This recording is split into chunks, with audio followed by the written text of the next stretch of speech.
ഇനി അമാനി മൗലവി റഹ്മത്തുള്ളാഹി അലൈഹിയുടെ തഫ്സീറിൽ നമ്മൾ വായിച്ചിരുന്ന അമാനി മൗലവി സൂറത്ത് യൂസുഫിന്റെ വിശദീകരണത്തിൽ പിന്നെ കണ്ണീർ അംഗീകരിച്ചു എന്ന് പറഞ്ഞു. അപ്പൊ അലിമദനി സാഹിബ് അവിടെ വരെയാണ്ട് വായിച്ച് അലിമദനി ദീർഘമായ സമയം എടുത്തിട്ട് കുറച്ച് വലിയ കിളിപ്പം ഞാൻ അവസാന ഭാഗം മാത്രം കഴിക്കുക.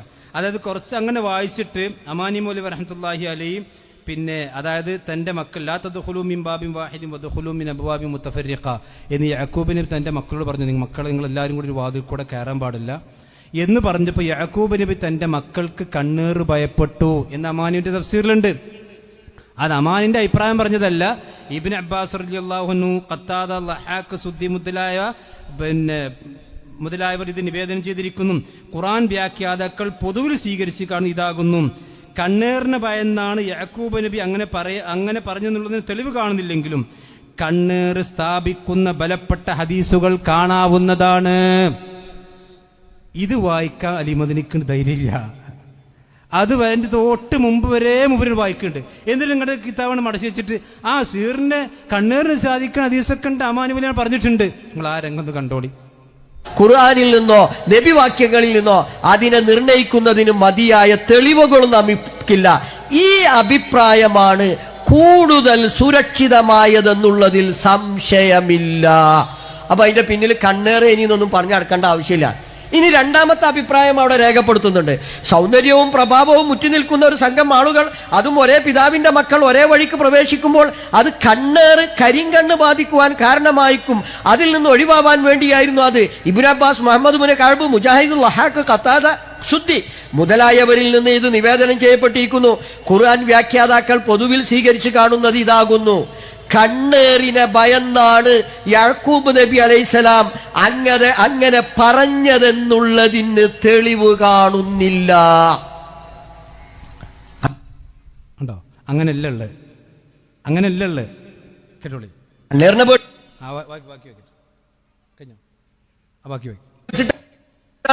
യാക്കൂബ് നബി അങ്ങനെ പറഞ്ഞത് എന്നതിന് തെളിവില്ല. എന്നാലും കണ്ണേറിനെ കുറിച്ച് ഹദീസിൽ വന്നിട്ടുണ്ട് എന്ന് അമാനി മൗലവി പിന്നീട് പറയുന്നുണ്ട്. ആ കണ്ണേർ അൽ ഐനു ഹക്കും എന്നുള്ളത് ഏതാണ് എന്ന് ഇൻഷാ അല്ലാഹ് പിന്നെ ജാബിർ അമാനി എന്ത് ചെയ്യുന്നതാണ്, വിശദീകരിക്കുന്നതാണ്. അതെന്താ ജാബിർ അമാനി വിശദീകരിക്കണം? അലിമദനിക്ക് വിശദീകരിച്ചൂടെ? അതിപ്പോ നിങ്ങൾ ഇത്രയും വായിച്ചെടുങ്ങേറ നിങ്ങൾക്ക് എന്താ ഇപ്പോ ആ അമാനി മൗലവി പറഞ്ഞ് ബാക്കിയാണ് വായിക്കാത്ത ഇടങ്ങേറെന്ന് ഞാൻ വായിച്ചു തരാം. പരപ്പനങ്ങാടിക്കാർ ശരിക്കും കേട്ടോളി. ഇതൊക്കെ നമ്മുടെ നേതാക്കന്മാർ എഴുതി വെച്ചത് പോലും നിങ്ങൾക്ക് വായിക്കാൻ കഴിയാത്ത വിധം നിങ്ങളുടെ ആദർശ വ്യതിയാനത്തിൽ പെട്ടിട്ടുണ്ട്. അമാനി മൗലവിയുടെ തഫ്സീറിൽ എഴുതിയ കാര്യം പോലും പരസ്യമായി ജനങ്ങളുടെ മുമ്പിൽ വായിക്കാൻ കഴിയാത്ത അത്രമാത്രം ഹദീസ് നിഷേധത്തിലേക്ക് നിങ്ങൾ പോയിട്ടുണ്ട്. അതുകൊണ്ട് ഞങ്ങൾക്ക് വായിക്കാൻ കഴിയാത്തത്. എന്താ അമാനി മൗലവി പറഞ്ഞത്? ഞങ്ങൾ വായിച്ചു തരാം, ഞങ്ങൾക്ക് വായിക്കാരാ. ഞങ്ങൾക്ക് ഹദീസ് നിഷേധമില്ല, നമുക്ക് വായിക്കാലോ. കേട്ടോളി.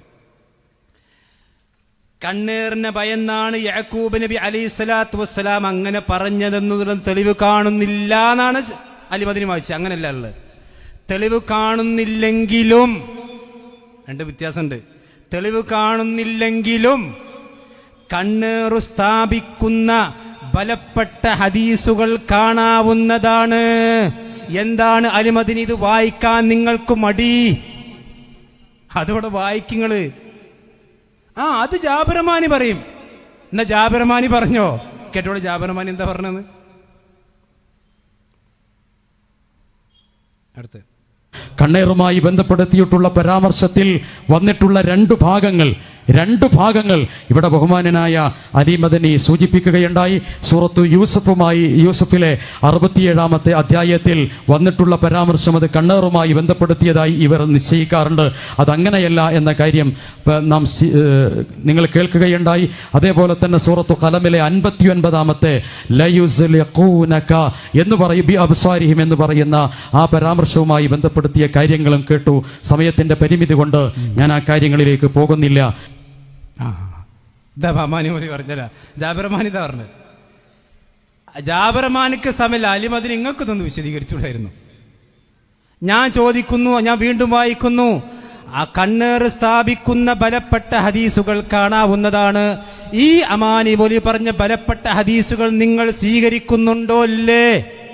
നിങ്ങളില്ല, സ്വീകരിക്കണില്ല. അതാ നിങ്ങൾക്ക് വായിക്കാൻ മടി.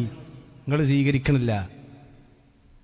കണ്ണേർ അന്ധവിശ്വാസാന്നല്ലേ നിങ്ങൾ പറഞ്ഞത് അല്ലേ? എന്താ നന്ദിയിലെ ക്ലിപ്പ് നടന്ന സമയമില്ല. നന്ദിയിൽ എന്താ നിങ്ങൾ പറഞ്ഞത്? മാത്രം എന്താ എഴുതി വെച്ചത്? കണ്ണേർ അന്ധവിശ്വാസം എന്നല്ലേ. അപ്പൊ അമാനി മൗലവി അന്ധവിശ്വാസിയാണോ? അമാനി മൗലവിയുടെ തഫ്സീറിൽ അന്ധവിശ്വാസമുണ്ടോ? ബഹുമാന്യരായ മർക്കസ് ദഅവക്കാരെ നിങ്ങൾ ചിന്തിച്ചോളി. നിങ്ങളുടെ നേതാക്കന്മാർക്ക് അമാനി മൗലവിയുടെ തഫ്സീർ പോലും ഇപ്പോൾ വായിക്കാൻ കഴിയണില്ല. അവിടെ എത്തി നിങ്ങളുടെ നിഷേധം.